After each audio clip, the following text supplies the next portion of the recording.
अगर हम किसी भी काम को बहुत लगन और विश्वास के साथ लगातार करते रहें तो हमें सफलता मिलती ही मिलती है। मीन्स अगर हमें सक्सेस चाहिए किसी भी एक फील्ड में और लगातार अपनी मुश्किलों को एक किनारे करके अगर हम लगातार उस पर काम करते रहे एक विश्वास के साथ कि हाँ हमें सफलता मिलेगी तो सफलता जरूर मिलती है। Hello friends, my self Shalini from Bangalore और आज मैं जिनके बारे में कवर कर रही हूँ वो है नेल्सन मंडेला, जो कि साउथ अफ्रीका के फर्स्ट ब्लैक प्रेसिडेंट थे। इनका जन्म 18 जुलाई 1918 को साउथ अफ्रीका में हुआ था। उस समय वहाँ का माहौल बहुत ही खराब था। वहाँ ब्लैक और वाइट लोगों के बीच में बहुत ही अंतर किया जाता था। मीन्स कि हर मेहनत के काम तो ब्लैक पीपल करते थे, लेकिन उनको किसी भी एक अधिकार के लिए चुना नहीं गया था। वहाँ पे हर एक तरह की जाति उनके साथ की जाती थी। उन कहीं भी अगर वो बस से भी जा रहे तो उनके लिए अलग से बस का इंतजाम होता था। मतलब वो वाइट लोगों को जो भी सुविधाएं थी उनमें से कुछ भी उनको नहीं दी जाती थी। तो ऐसे माहौल में वो पल बढ़ के बड़े हो रहे थे। 12 ईयर के जब वो हुए तो उनके पिता की डेथ हो गई थी। बट वो ज्वाइंट फैमिली में थे तो उनकी फैमिली बहुत सपोर्टिव थी। तो उन्होंने उनके एजुकेशन वगैरह और बचपन उनका अच्छे से उनके साथ बीता। और वो अपने फैमिली के एकमात्र ऐसे सदस्य थे जो कि स्कूल गए। कॉलेज में जब वो पढ़ रहे थे उसी समय से उन्होंने ब्लैक और व्हाइट के अगेंस्ट पे आंदोलन शुरू कर चुके थे और उसके लिए वो काम करते रहते थे, जिसके कारण उन्हें कॉलेज से निकाल दिया गया था। बाद में उन्होंने अफ्रीकन नेशनल कांग्रेस की पार्टी को ज्वाइन कर लिया 1944 में, जो पहले से श्वेत और अश्वेत के बीच के आंदोलन को चला रही थी। एंड 1947 में वो उस पार्टी के सचिव चुन लिए गए। देन उसके बाद क्या हुआ, जब वो काम करते रह रहे थे तो 1961 में मंडेला जी को और उनके कुछ फ्रेंड्स को देशद्रोह के आरोप में जेल भेज दिया गया। और लेकिन कुछ समय बाद वो जब बेगुनाह साबित हुए तो उन्हें छोड़ दिया गया। बट 1962 में अगेन उनको मजदूरों को भड़काने के लिए कि उन्होंने उनको हड़ताल के लिए भड़काया है, इसलिए फिर से जेल में डाल दिया गया और 2 साल इसके लिए केस चलता रहा। 2 साल केस चलने के बाद उन्हें उम्र कैद की सजा सुना दी गई। और इस बार जो उन्हें सजा मिली वो पूरे पूरे 27 ईयर उन्होंने जेल में बिताए।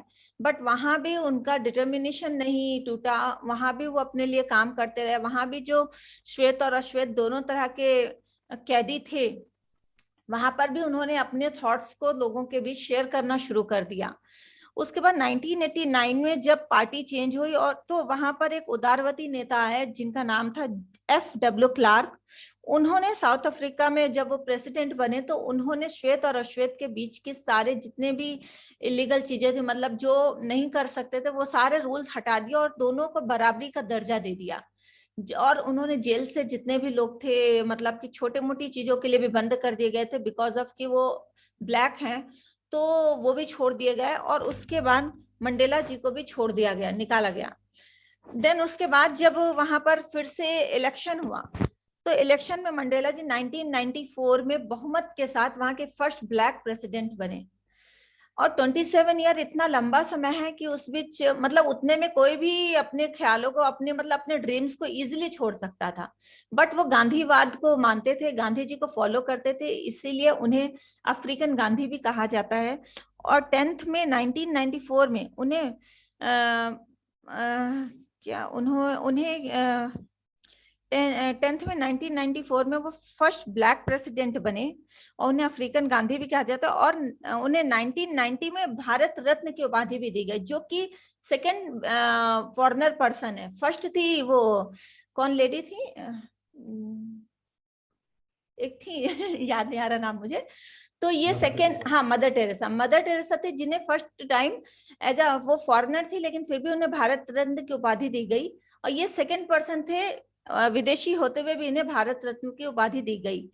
और उसके बाद 1993 में इन्हें नोबेल प्राइज भी दिया गया क्योंकि इन्होंने शांति के साथ हर एक चीज को फॉलो किया और अपने देश में ब्लैक और व्हाइट के जो भेद थे उनको पूरी तरह से हटाया आफ्टर प्रेसिडेंट बनने के बाद।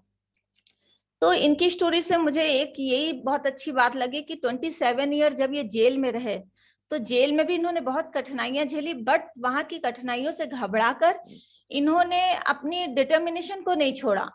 अपनी उन चीजों को उन्होंने जेल में भी आगे बढ़ाया, जिसके कारण ऐसा हुआ कि इनके जो लोग बाहर थे वो इनको बाहर निकालने के लिए पीछे पड़े हुए थे।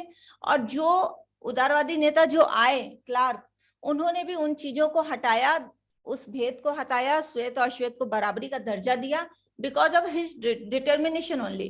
क्योंकि अगर ये सोच लेते कि अब तो मैं जेल में हूं और 27 ईयर बहुत लंबा समय होता है, और वो वहां वीक पड़ जाते तो शायद ये सब कुछ भी नहीं होता और चलता रहता। तो अगर डिटर्मिनेशन के साथ हम कुछ भी करें तो कितनी भी बड़ी कठिनाइयों हो, कितना भी लंबा समय बीते, बट सक्सेस हमें मिलती ही मिलती है। Thank you friends.